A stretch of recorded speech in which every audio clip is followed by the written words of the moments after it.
Beleza. Tá piscando, tá gravando, igual o motoboy. Hum. Vamos lá. Então, vamos lá. Sobre os trade-offs do Goals Runtime Scheduler. Então, o que é a questão, né? A gente já deu uma olhada já um pouco sobre a arquitetura, sobre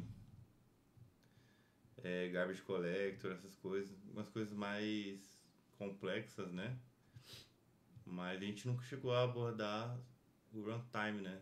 O runtime do Go, né? E nesse caso aqui, o scheduler, né? Então, basicamente, né, o scheduler do Go, né, ele tenta dar o melhor dos dois mundos, né? Que é basicamente ter a liberdade de você criar vários Go routines que, no caso, quando a gente fala de Go routines baratos, é que a gente tem que lembrar que Go routine não é uma thread, né?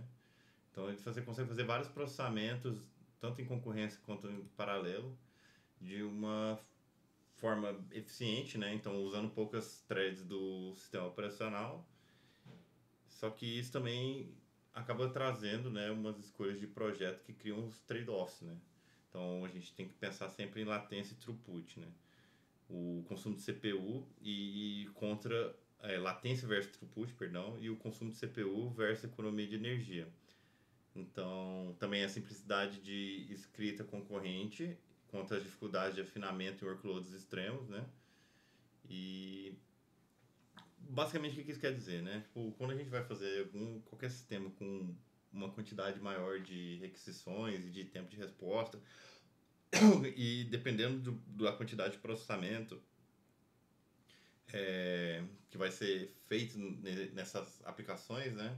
A gente tem que sempre observar para esses termos, né? No caso, latência, throughput. A gente tem que pensar sobre a simplicidade, né, da escrita. Então, quando a gente vai falar de Golang, a gente vai criar aquele tanto de goroutine. Eventualmente, de acordo com o pattern que você escolher, você pode ter uma legibilidade comprometida, né? Então, aí ficam as questões que a gente tem que trazer em consideração quando a gente vai trazer mais complexidade no código para resolver um problema. Vamos supor, a gente precisa fazer uma requisição, fazer uma API que vai receber 1000 requisições por minuto. Pô, será que justifica a gente criar um pool de workers tipo, com 10.000 workers? Nessa questão, não faz sentido você abrir tanta routine para trabalhar com tão poucas requisições. Então, vamos seguir adiante aqui. Quanto à arquitetura essencial, né, GMP, o David tinha comentado até sobre isso, a gente não chegou a conversar sobre. Mas o GMP, o que basicamente é? O runtime ele utiliza o modelo G, que é o Goroutine, M, que é a thread do sistema operacional, máquina, e o P, que é o processador e o recurso, né? Então, a Goroutine é uma unidade lógica de concorrência, né? Pilhas pequenas e agendáveis. O M, no caso, é a thread do sistema operacional que executa o código Go, e o P, processor, recurso virtual que fornece o contexto necessário, né? Então, caches, run queue local, dependências.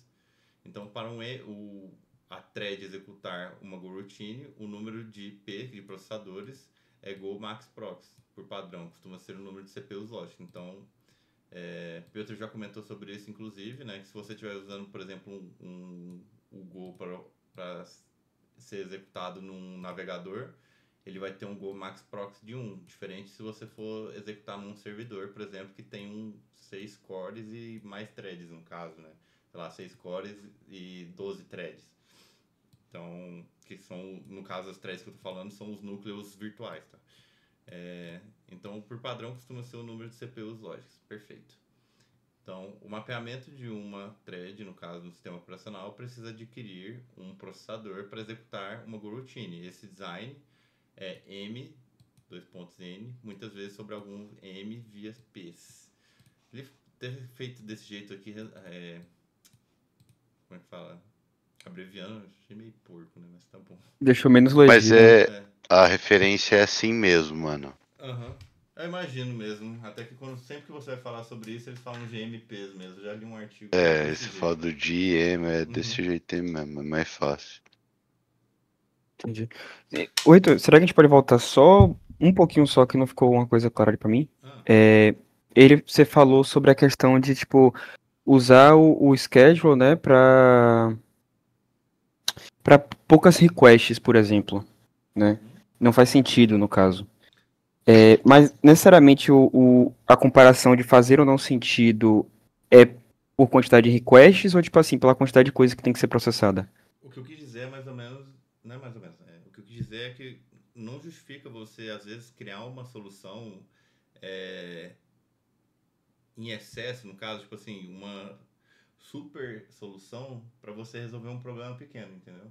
Então, às vezes, você vai criar uma API que vai receber poucas requisições e poucos usuários, você não precisa criar um, um mega esquema de routines e threads para você fazer um mega processamento, sendo que você vai receber poucas requisições em muito espaço de tempo.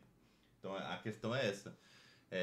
Quando a gente vai olhar sob a ótica de trade-offs, quando a gente vai escolher, por exemplo, num system design, o que justifica você tomar certa atitude, tomar certa ação num produto, é justamente você entender é, o que ele vai fazer e quais recursos ele necessita. Vamos pegar um exemplo, não sei se você gosta de jogar no PC, tipo Sim. PC Gamer, essas coisas. Aham. Tá, então vamos supor, conhece um jogo chamado Terraria? Já ouvi falar, mas nunca joguei. Vamos pegar Mario do Nintendo, o antigão. Beleza. Justifica você ir lá e montar um PC com um i9 5080 Tá, Ti? entendi. Não justifica. Você vai, Entendi. você vai aumentar muito o custo operacional do seu produto para você ter uma execução mínima, entendeu? Você não vai usar nem os recursos disponíveis. Essa que é a grande questão. Quando a gente vai utilizar sobre essa ótica de trade-offs numa arquitetura de software, né? Não matar uma formiga com um canhão, basicamente. Exato. Beleza. Então vamos lá. Então, como que o scheduler agenda? Então, cada P, no caso, cada processador, ele tem uma run queue local, que é FIFO, né, que é First In, First Out, circular. E um slot run next para otimizar hands-off de baixo custo. Há também uma fila global, usada quando as filas locais enchem ou quando o scheduler precisa reequilibrar. Então, quando uma routine fica runnable, ou seja, ela está sendo executada, por ser criada, despertada por um I/O canal, etc., ela vai para run queue, local do processador atual. Se ela estiver cheia, ela vai para a fila global. Então a gente tem. Vamos supor que a gente está num cenário que tem um core só. Então ele vai ter duas filas. Uma fila do processo e outra fila global.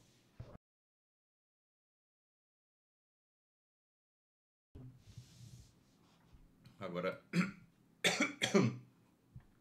Então, M. Então vamos lá. Que está executando uma G, uma routine, retira a próxima G do seu processador.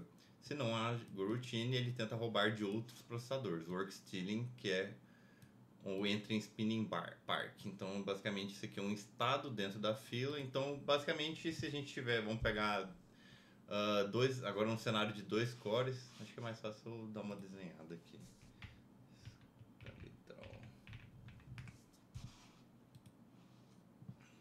Tá até meu negócio de garbage collector da aula passada. Então vamos pegar aqui um quadradinho aqui. Vamos criar dois quadradinhos aqui. E vou criar um círculo aqui, que é outro. Então a gente vai chamar isso aqui fila global. E essas duas aqui, vamos botar a fila do processador, né? Fila P. Então vamos botar a fila P1 e fila P2. Então, basicamente, o que ele está falando de work stealing? Vamos supor que a gente tem um trabalho aqui. Vou pegar um trabalho. Então, um trabalho aqui. Um trabalho aqui. Então, basicamente, o que ele está falando? Que se eu, por exemplo, um processador 1, ele terminou de executar um trabalho, ele vai procurar nas outras filas se tem um trabalho sendo executado. Se esse aqui ele estiver sendo executado já pela fila P2, ele não vai roubar. Mas se ele tiver 2 trabalhos para serem executados, ele vai pegar esse segundo trabalho. Não deixa eu pegar, né? Aí pegou. E vai passar pro processador. Oh, desculpa, mano. Ah, beleza. Pensei que você ia falar alguma coisa. Não, eu não vi que eu tava mutado, foi mal. De boa. Então, beleza. Então, esse é o cenário de work stealing. Então, para as operações de I/O, o runtime usa um NetPoler, EPO, KQ ou IOCP, IOCP, que coloca as routines bloqueadas em espera e as reativa quando o FD fica pronto. Tá. E se uma routine faz um syscall bloqueante, ou seja, ou chama no caso, o C via CGO, que bloqueia a thread operacional, pode ser desassociada do processador e o runtime pode criar outra thread, no caso, para manter o paralelismo desejado. Vamos ver aqui. Não sei o que é esse C via CGO, vou ter que dar uma olhada. Mas vamos terminar aqui essa parte 2 e a gente dá uma olhada. Então, pontos-chave da implementação que importam para os trade offs, né? A run queue local, então ela tem prioridade por localidade versus global.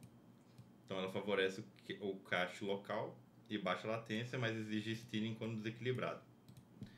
O run next, então a otimização para reduzir latência em handoffs. E o spinning antes de dormir, reduz wake ups, latência, mas gasta CPU se durar. Certo. Então, deixa eu pensar aqui. Então, vou pegar run, spin.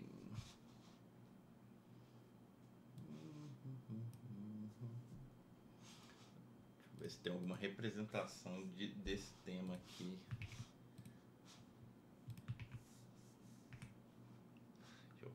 Eu acho que ele gera imagem, não? Você pedir lá pra ele. Capaz. Vou ver se eu consigo ter alguma coisa assim.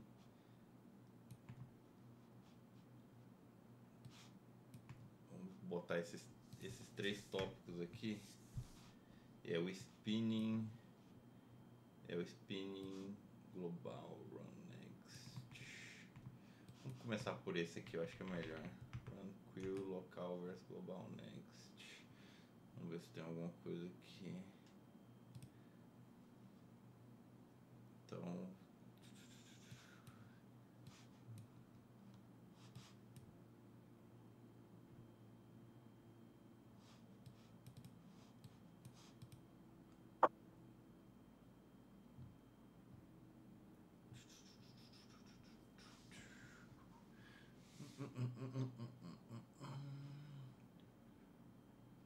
aqui ele está falando que existe as 2 filas, né? Que é a global e a local.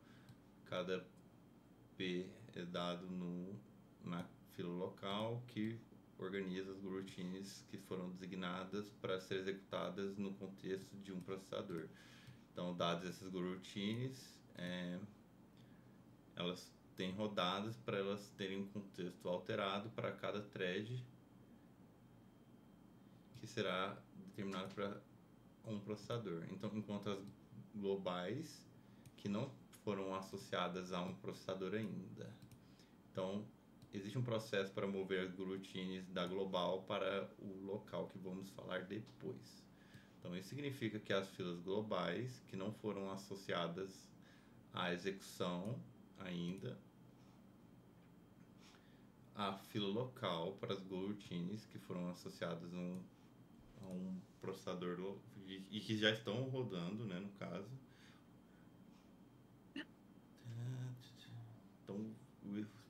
Então, cada routine iria iniciar na fila global e depois elas iriam joinar a fila local para começar a execução. Tá.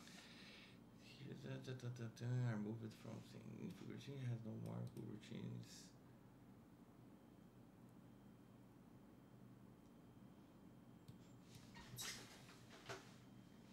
Deixa eu dar um zoom aqui. Agora também.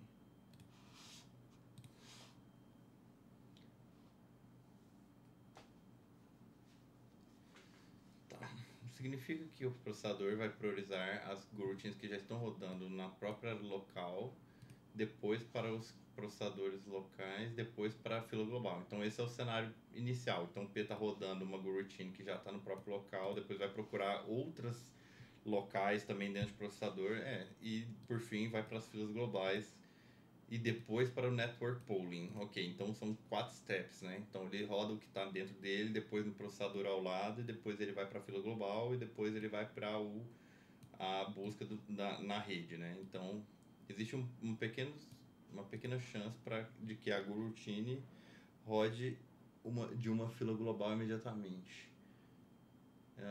Por haver múltiplas filas, isso permite que a prioridade do sistema seja construída. Tá. E por que a gente quer que essa prioridade das coroutines sejam executadas? Então a gente pode ter benefícios de performance, que pode fazer um uso melhor do cache da CPU. E se você já tem uma coroutine que já estava rodando recentemente, é mais possível que os dados que estão sendo trabalhados ainda estão no cache do CPU. Isso faz sentido. E quando você começa uma nova coroutine, você pode querer utilizar ou criar um dado que ainda não está no cache. Coroutine. Which turns in the pathology is called cache trashing. Ok, você conseguiu entender basicamente isso aqui? Por que ele da questão do CPU cache? Eu viajei sinistro aí, pra ser bem Então, sincero. é porque vamos lá, que a gente tava desenhando aqui, ó, por exemplo, a questão da fila global. Vou até criar outra coisa aqui. Vamos criar aqui que a gente tem aqui o network polling. Network polling. Quando a gente está falando desses cenários aqui, a gente vamos botar que a gente está trabalhando a princípio com a fila 1 aqui. Vamos botar aqui um outro traço. Trabalho 1, aqui na fila global tem mais outros, e aqui tem mais outros. O que acontece? Primeiro, a gente vai processar esse primeiro trabalho aqui. Que está aqui dentro. Então ele vai terminar. Então, vamos supor, tem dados sendo processados aqui, uma execução sendo feita, né, um processamento sendo feito, e com isso você vai ter dados que ficam armazenados no cache da CPU. Beleza? Beleza. Então, tipo assim, não justificaria em tese você pegar o dado, por exemplo, um dado completamente diferente que está na fila global, a princípio. Por quê? Porque se você quer uma eficiência na questão de cálculos e processamento de certos dados num processador específico, você tem que utilizar esses mesmos dados em forma de cache. Então, nisso, você economiza escritas e leituras no âmbito de memória, falando de âmbito de memória. Sim. Então, esse que é o grande ponto. A questão da hierarquia que eles utilizam aqui para acessar da fila P1 para P2, por exemplo, para procurar trabalho, depois a fila global e por fim o network polling, é justamente para você evitar que você fique fazendo mais operações que seriam em tese necessárias para você fazer o processamento dos dados. Então é por isso que a hierarquia é feita assim. Então isso aqui é um dado bem relevante, que é basicamente o CPU cache para fazer o acesso mais rápido e você ter um ganho de performance na hora de fazer essa operação. Por isso que a fila de prioridade é feita dessa forma. Não, essa parte eu entendi, né? Tipo, acaba sendo. Beleza. Agora, o que eu meio que não ficou claro é a questão da fila local e fila global. Tipo, não saquei muito, não. Basicamente, a fila local ela fica já dentro do processor. Então, quando a gente está falando de global, aqui ó, que a gente está falando da fila global, ela é uma outra fila, ela não é a mesma fila que a fila local. Então, vamos lá, aqui ó, a gente tem duas filas que vão ser executadas no Go Scheduler. Então, a global e a local. Então, Certo. cada processador tem uma fila local. each P is given a LRQ. Então, que gerencia, né, as goroutines que foram designadas a elas. Então, vou pegar um processador aqui, esse aqui, ela tem essa fila aqui, esse aqui tem a fila dele. Ambas essas são filas locais. Certo, isso entendi, beleza. Que letra porca, mas é isso, locais, e essa aqui é global.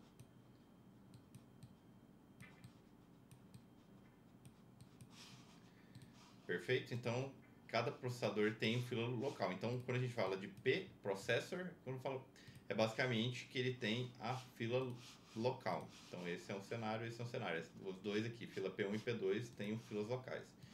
Enquanto a global é uma fila extra, no caso. Então, essas goroutines vão ter os contextos mudados. Entendi, com a entendi. mudança das threads para cada processador. Então, matou uma fila, ele vai lá, pega Entendi, o novo entendi. contexto de threads e joga nessa fila.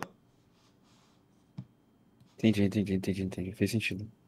Então lá, a fila global é para as goroutines que não foram designadas a um processador ainda, a um P ainda. Então, existe um processo para mover as goroutines da fila global para a LRQ. E aí que tá, né? Então, a princípio, ele vai dar prioridade ao LRQ, porque você tem um custo operacional de CPU menor. Você vai utilizar o cache com mais frequência, então você vai evitar novas leituras e escritas de dados sem necessidade. E aí, por isso que rola aquele work stealing, que ele vai ficar jogando Sim. um pro outro. Depois, matou as filas aqui, vai para a fila global, pega esses trabalhos, joga em cada processor, processa, e network pooling também vai pegando os dados que vai jogando para as filas respectivas. Entendi. Então, Eu tentei associar com, tipo, sei lá, uma pegada de uma fila como um Kafka, sei lá, uma coisa assim da vida, né? Um evento ali, recebeu embed. capaz de dar pra fazer uma analogia assim. Assim, teria que pensar numa estrutura, né, do Kafka com os É, tópicos corretos para isso acontecer. Mas sim, a gente conseguiria montar um esquema desse com Kafka, né? A gente pode até olhar aqui como é que ele faz o desenho disso aqui, por trás dos planos depois. Mas acho que vai ficar bem low level, vai escovar a bit. é. Com certeza. Então, permitindo que o cache trabalhe efetivamente, pode ser uma das formas mais importantes para você conseguir alcançar a performance, a melhor performance em processadores modernos. Então, mas isso não é a única razão para que a gente utilize esse esquema de filas, né? Em geral, quanto mais processos lógicos estão rodando ao mesmo tempo, né? Igual goroutines num programa Go, mais recursos, contenção de recursos vão ocorrer. Então, isso acontece, né, porque os recursos que são utilizados por um processo, eles tendem a ser mais estáveis durante o runtime do processo. Em outras palavras, né, sempre que você começar um novo processo, isso tende a incrementar, né, a quantidade total, né, de recursos carregados. Enquanto você continua iniciando processos, isso tende a manter o carregamento, né, desses recursos. Então, terminando o processo, ele tende a reduzir o resource load. Certo. Finish what you start. Tipo, é basicamente dizendo que você tem que terminar o que você começou. Se você tem um monte de tarefas para começar, é mais efetivo você completar elas uma a uma ou fazer várias, assim, ao quanto que você conseguir fazer, né? No caso, em vez de você ficar começando novas tarefas e nunca terminar nenhuma delas. Então, a ideia basicamente desse tema que a gente estava comentando aqui, que é basicamente do run queue local, global, o run next, né? Basicamente, que é uma forma de você manter equilibrado e a funcionalidade do cache, é justamente para você conseguir começar e terminar as tasks, né? Em tempo hábil, né? No caso. Então, basicamente seria isso. Então, Run Next basicamente vai ser uma otimização para reduzir latência. Vamos dar uma olhada sobre esse tema aqui.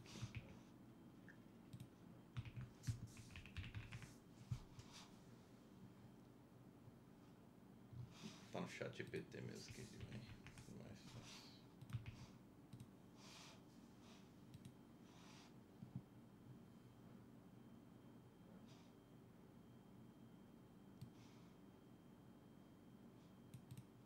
Então, basicamente, Runnext aparece no contexto de otimização de handoffs de goroutines, quando uma goroutine entrega trabalho para outra via. Então, channel, sync, runtime. Sistema de baixa latência, o gargalo não é apenas o tempo de execução da função, mas também quanto tempo uma goroutine produtora precisa esperar até que outra consumidora comece de fato a rodar. Então, Runnext é uma técnica utilizada dentro do Go Scheduler para reduzir latência no handoff. Então, o que o Runnext faz? É um atalho. Em vez de jogar a goroutine recém-desbloqueada para o fim da fila, ela é colocada nesse slot. Então, aqui é um exemplo de handoff. O scheduler garante que a próxima goroutine executada nesse P será do Runnext. Isso reduz a latência média do handoff do produtor, consumidor de centenas de nanosegundos para dezenas. Então, um exemplo típico aqui, um handoff. Então, a gente tem um channel CH, que é executado dentro dessa goroutine. Ela vai receber aqui um produtor, né? O produtor vai receber e aqui vai retirar do channel. Então, sem o Runnext, o consumidor pode esperar até o produtor terminar e ser agendado de novo. Com o Runnext, assim que o produtor acorda o consumidor, ele já deixa o consumidor pronto para rodar imediatamente depois. Handoff mais rápido e previsível. Então, baixa latência de handoff, ótimo para padrões comuns de comunicação, produtor-consumidor pipelines, evita starvation. Então, starvation basicamente que você evita que uma thread ela morra de fome, no caso sem preenchimento nada, né, nela.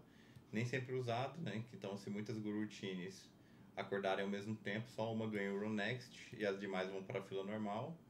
E pode prejudicar o throughput em workload CPU bound. Então, a otimização prioriza a responsividade, não maximizar o uso do CPU a longo prazo. Tá. Tu sabe qual que é a diferença de throughput para latência? Conceitualmente, não. Então, basicamente assim. Latência é basicamente o tempo de resposta e o throughput é a quantidade de entrada?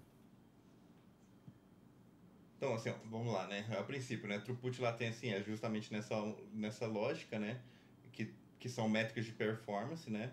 Então, o Uhum. que é a latência? A latência ela é basicamente um atraso, né, na comunicação de rede. Então, ela mostra basicamente quanto tempo que um dado demora para ser transferido. Enquanto o throughput, ele é... Deixa eu pegar um exemplo aqui. Estou procurando um exemplinho aqui bem legal. Deixa eu ver se tem uma imagem. Aqui tem...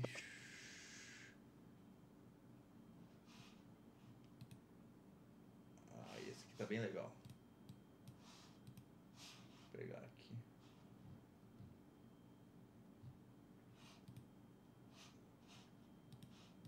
Aqui, ó. Então, basicamente... A tela travou, eu acho. Eu não trouxe pra cá, eu tava na outra aqui. Ah, tá.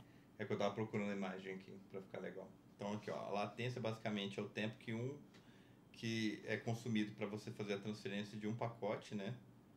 Então, basicamente, se você manda um pacote, ele demora X tempo, essa é basicamente a latência. Então, basicamente, quando a gente... Mano, eu acho que não tá mostrando, não. Deixa eu ver. Não, tá não? Peraí. Não, travou. Tá mostrando o chat PT aqui.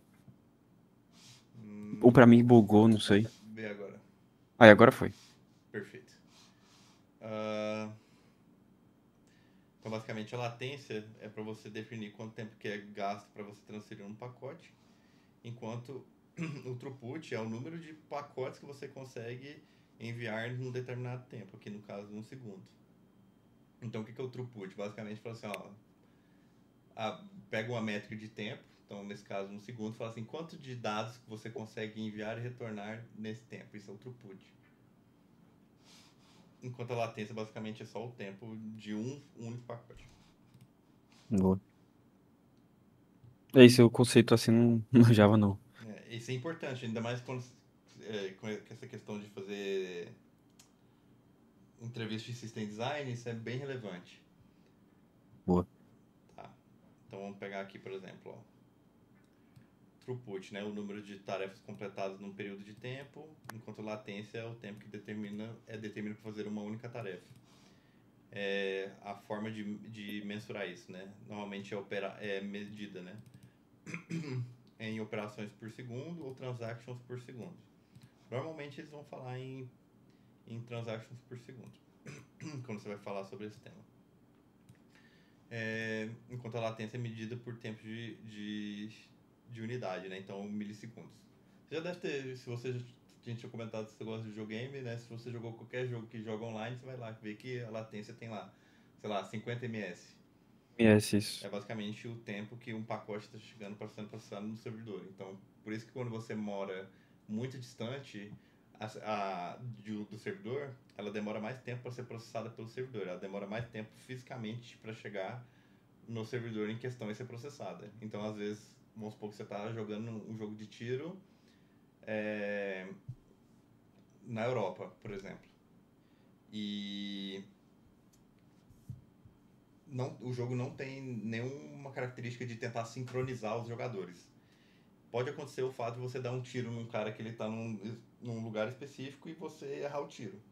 É basicamente isso, porque na sua tela o jogador vai estar na sua frente, mas no servidor ele vai estar em outro lugar.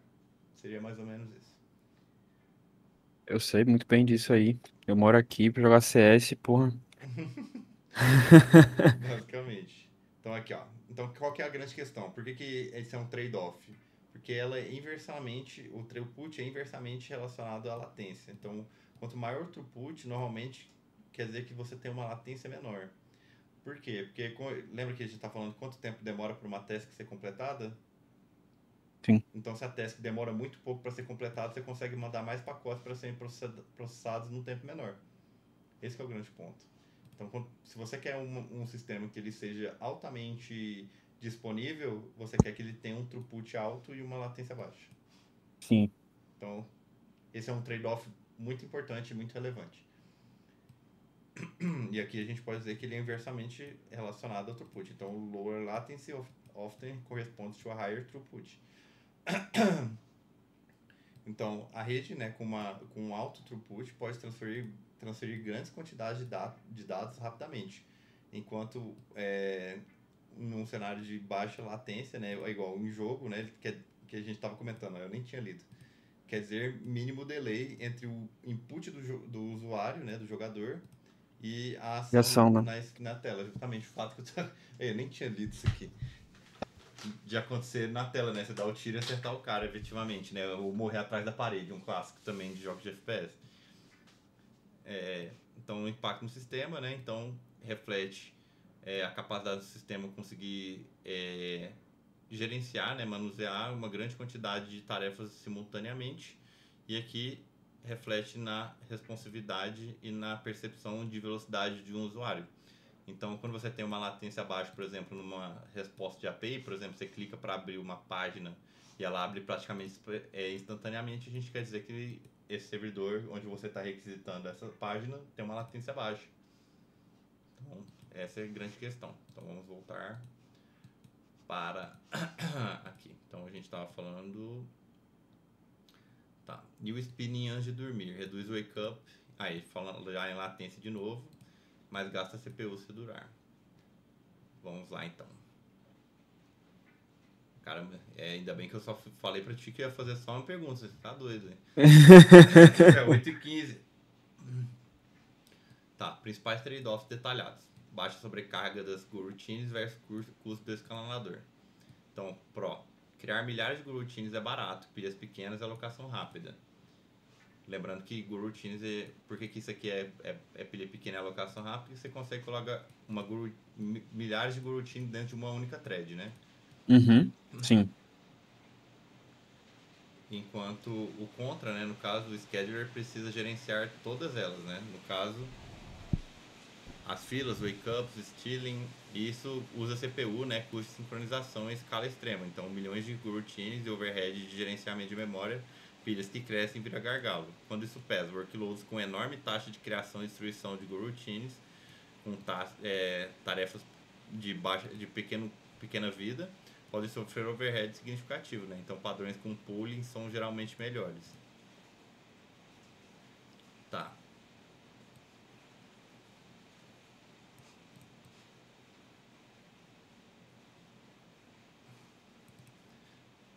Beleza, então porque basicamente o que ele quer dizer com isso aqui? Então é porque a questão da alocação de memória, no caso, e para você criar uma routine é muito barato, né? No caso, assim, ele ocupa muito, pouquíssimo espaço Sim. para processar, né?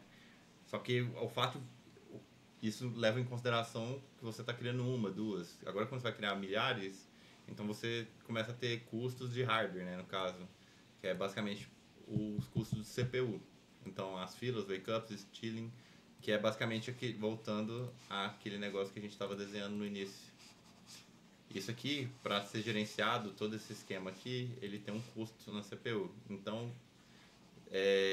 a grande questão é como você vai padronizar isso, faz muita diferença na hora que você vai falar sobre throughput e latência. Então, Sempre de preempção boa. cooperativa versus preempção assíncrona. Então, historicamente, o scheduler dependia fortemente de pontos de segurança, calls, runtime checks, cooperativo, o que significa que uma routine CPU bound sem chamadas de função podia manter a CPU por muito tempo. Então, O que é CPU bound? CPU bound é quando a gente fala que ela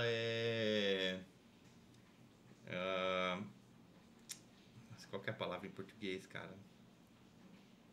Tipo, pender para a CPU, tipo assim, temos um GPU e um CPU, vamos supor. E ela tem que processar a imagem e o recurso do jogo. Vamos voltar ao jogo de novo, né? Quando você bota o peso das operações na GPU, ela é GPU bound. Se você bota o peso das Entendi. operações no CPU, ela é CPU bound, entendeu? Tipo, pender. Não sei se a tradução correta seria essa, mas é basicamente isso. Deixa eu até procurar em português. Bound, tradução. É tipo vinculado, tá? Pode ser. Então ela é mais vinculada à CPU. Então, o que significava que um routine CPU bound, sem chamadas de função, podia manter a CPU por muito tempo, com latência ruim. Então, quer dizer, ele vai demorar para fazer a entrega do pacote, para terminar o processamento. Aí que está a grande questão. Aumentou a latência, diminui o throughput. E isso, o que acontece? Reduz a quantidade de dados e, eventualmente, a percepção dos usuários ela fica pior. Uhum. Trade-off. Melhores garantias de latência e responsabilidade, mas adiciona overhead por chamada, checks e complexidade. Menos preempção, menos overhead por chamada. Throughput levemente melhor, mas a latência e fairness piora. Então a gente tem preempção cooperativa e preempção assíncrona. Acho que isso aqui é meio difícil de decorar, para ser bem sincero. Eu acho bem difícil alguém chegar nesse ponto numa entrevista, né? Mas O cara perguntar isso aí, ele tem que ter muito ódio à família dele, velho. ele tem que ter ódio a você, a ele, a família. É, não faz nem sentido. Porque pra mim faz muito sentido quanto a essa questão dos custos de CPU, sobre a questão de gerência, né? O próprio arquitetura de MP. Mas eu acho que falar de preempção, eu não sei, tipo, acho que se você ficar mais preso na questão do trade-off do throughput, né, e da latência, faz mais sentido. Aí você não precisa ficar muito preso às nomenclaturas, né? Você falou assim, pô, aumentou lá tal dado, vai acontecer tal coisa. É isso. Spinning vs Spark, Sleep. Então, antes de dormir, runtime costuma espinar por um curto período de esperança que outra routine fique pronta, evitar wake-ups caros. Então, basicamente, o que é a ideia, né? A gente estava comentando sobre isso lá quando a gente estava vendo aqui, no Stack Overflow. Não é legal você ficar desligando a thread, né? Você tem que ficar... A ideal é você sempre, na hora que a routine chegar, ele tá ativo. Mas ele também não tem que ficar ativo o tempo inteiro. Então, basicamente... vamos pensar num cenário... igual um semáforo, igual qualquer ideia. Qual seria o melhor cenário de trânsito possível? que ninguém ficasse preso em semáforo vermelho. Sempre Sim. que chegasse uma onda de carro, o sinal ficasse verde e as pessoas pudessem seguir adiante. Então a ideia é mais ou menos essa. É tipo suspender o PC, né? Tipo, você bota lá o PC, suspende o PC, ao invés de você ficar desligando, ligando ele o tempo todo, você deixa ele Em suspensão, em... né? Exatamente. Isso. Só que mesmo em suspensão, quando você chega no PC, você não tem que clicar nele, ele dá uma pensadinha, uma respirada pra voltar a funcionar, né? Sim. Isso ainda tem um custo, concorda? Não tem um custo de E ele tempo? ainda consome bateria mesmo em suspensão, por mais que seja menor, mas ainda tá lá consumindo e tal. Exatamente, mas assim, é melhor ele consumindo menos bateria. Só que qual que seria o mundo ideal nesse cenário de suspensão de energia? Seria justamente na hora que fala assim, ó, no mundo e bem hipotético, você por telecinese falasse assim, eu preciso usar meu PC daqui 30 segundos. Aí você vai lá, pega um copo d'água e o PC já começa a inicializar para chegar e você já tá com ele pronto, entendeu? Sim. Então é basicamente esse que é o cenário. Essa questão de spinar. Então é basicamente ela fica tipo, nossa, bem que poderia chegar uma routine aqui para eu processar ela. Então ela reduz a latência em cenários de wake-ups rápidos, mas gasta CPU, porque ela fica lá esperando, né? Ela está trabalhando. Então se o trabalho não aparecer, ruim para energia e para cargas com muitos núcleos ociosos.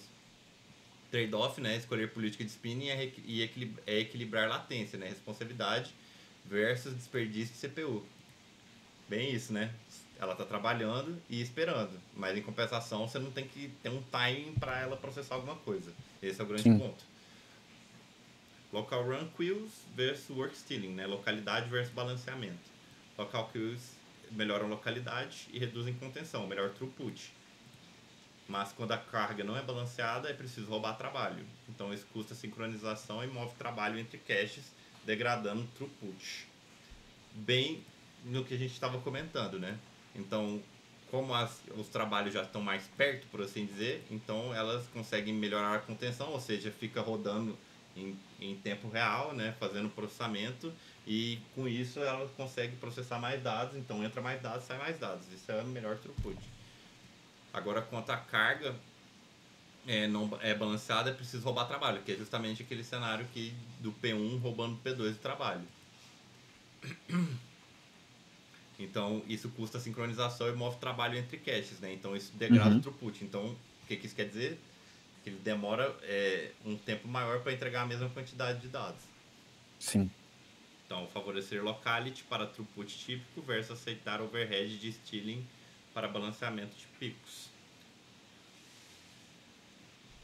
Então, ciscar os bloqueantes, CGO e lockout thread. Eu acho que não vou comentar sobre isso aqui. Eu acho que não faz muito sentido. Acho que já fica. Se bem que tem a questão do lockout thread.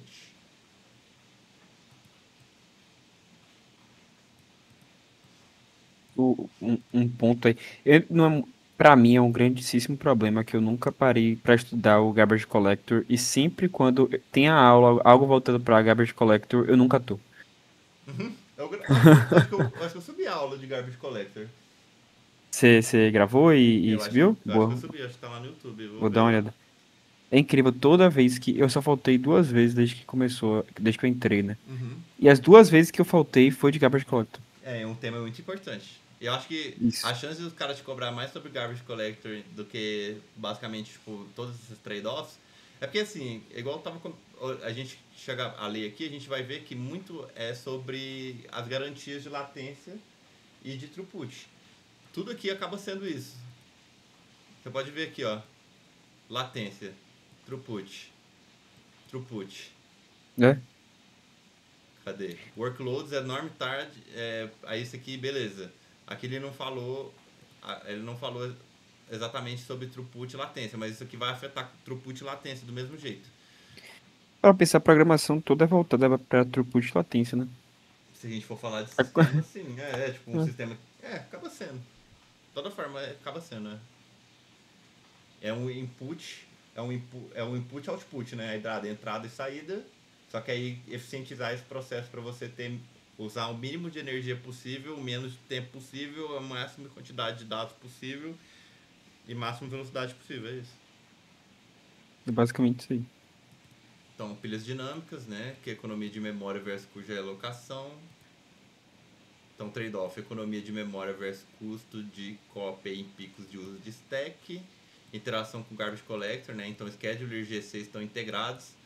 O runtime, vamos focar nisso aqui, porque é uma coisa que eu acho importante.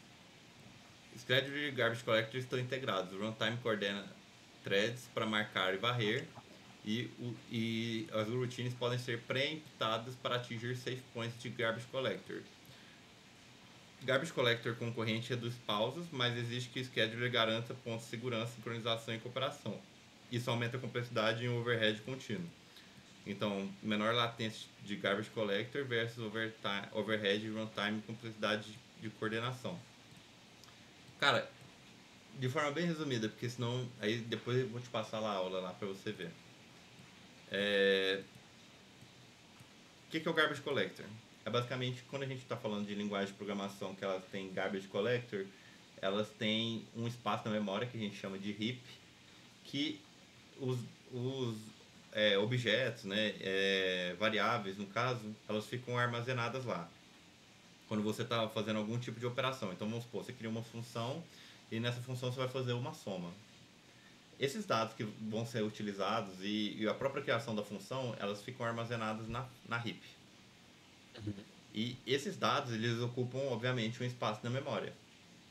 Com o tempo, se você não fizer essa limpeza de memória, você vai acabar acumulando uma grande quantidade de dados e, eventualmente, você não vai conseguir alocar mais espaço para novas funções e novas operações no seu sistema. E aí, com isso, nasce a necessidade do Garbage Collector. Diferente de linguagens como, por exemplo, o C você faz a alocação e a alocação dinâmica, estática e a liberação da memória com o código, né? Você vai lá, faz o alloc, malloc e o free no final do código. O Garbage Collector você não precisa fazer isso. Você já tem um algoritmo que fica sendo executado. No caso do Golang, a gente usa um Mark Sweep lá, que faz uma pintura, né, dos dados que estão na memória heap, que a gente utiliza a cor branca, cinza e preta. E eventualmente ele vai e roda de forma concorrente a limpeza. Então, por isso que o Garbage Collector dele é eficiente. Mas em compensação, de acordo com a quantidade de memória que você tem disponível e a quantidade de dados que vão ser necessários de ser alocado, você vai ter que trabalhar mais ou menos o Garbage Collector. E é aí que está esse trade-off aqui. Quanto mais vezes você precisa que o Garbage Collector atue, você está trabalhando com um overhead menor, entendeu? Você está trabalhando com uma complexidade maior de coordenação. Você tem menos espaço de memória, você tem uma quantidade grande de dados sendo trabalhada e você tem que ficar lá desalocando e alocando em tempo rápido. E dependendo da forma que isso acontece, o Garbage Collector ele começa a ter umas pausas maiores para você conseguir deixar o software rodando. E aí mora um grande problema no throughput, na latência. Se o Garbage Collector ele fica fazendo pausas constantes para você fazer o processamento dos dados, a gente tem um aumento de latência e uma diminuição de throughput. De novo. Sim. Mais uma vez, Entendi. latência e throughput. Aí seria legal, quando eu vou te passar a aula lá, acho que está lá no YouTube, mas você ler basicamente como funciona o Garbage Collector. Aí você pode também ler como funciona o Garbage Collector do Java e do Golang, que eu acho que são as duas linguagens mais relevantes que usam Garbage Collector, que tem no mercado global. Que aí você consegue fazer uma comparação, você vai ver que eles são um pouquinho diferentes, mas não tanto. Você vai conseguir ver lá que tem a stack, a heap, os algoritmos, se é feito de forma concorrente, não é? E eu acho que você não precisa, quando você for explicar sobre Garbage Collector, não precisa ir tão a fundo, mas é interessante você entender justamente isso aqui. Em que momento o Garbage Collector ele pode se tornar um problema. Massa. Anotei aqui já pra estudar. Então, fairness versus otimizações de latência. Existem otimizações que colocam o routine despertado em RunNext para reduzir latência quando há handoff. Isso melhora a latência de mensageria, mas pode causar injustiças no schedule geral. Algumas routines ganham preferências. Melhorar pico de latência para comunicações rápidas e garantir state of fairness. Contenção em escala extrema, em sistemas com dezenas ou múltiplos, centenas de núcleos e milhares de threads, as estruturas atômicas e o stealing podem criar contenção e reduzir ganhos esperados com paralelismo. O tuning do número máximo de GoMax Prox e das políticas de spinning e stealing passa a ser crítico. Mais paralelismo, mais GoMax Prox nem sempre significa melhor throughput, às vezes piora o aumento por aumento de contenção. Entendi. Isso é interessante, porque é basicamente, vamos pensar num servidorzão que tem lá 24 threads, 24 cores e 48 threads, um cenário bem absurdão. Uhum. Isso não quer dizer que você vai ter uma melhor latência e nem uma melhor throughput.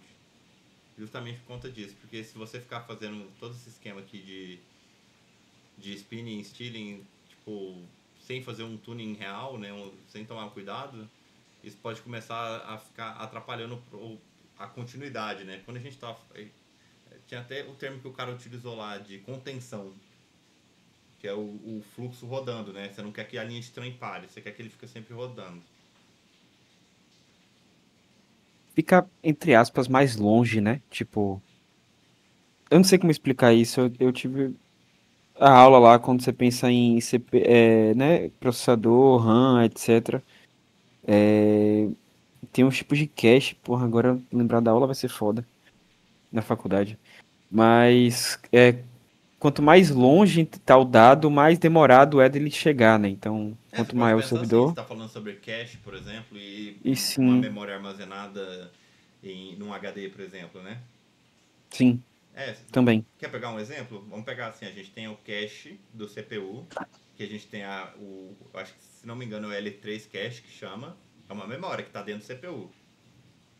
A gente pode até falar fisicamente, assim, apesar de ser uma distância muito curta, a gente pode falar fisicamente sobre isso. Sim, A gente tem o cache LRU, acho que é LRU, não lembro o nome, mas vamos pegar o cache, vamos chamar de cache processador, que é uma memória do processador. A gente tem a memória RAM, que é uma memória de acesso aleatório que é rápida, que também ela fica bem próxima do CPU.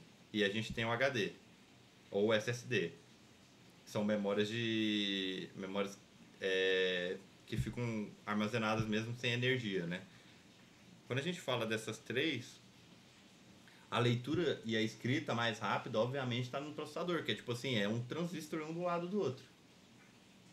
Agora, quando vamos pegar, a gente vai fazer uma escrita, uma leitura e uma escrita, por exemplo, da memória RAM, também é rápido, que ela também sim. é um hardware rápido.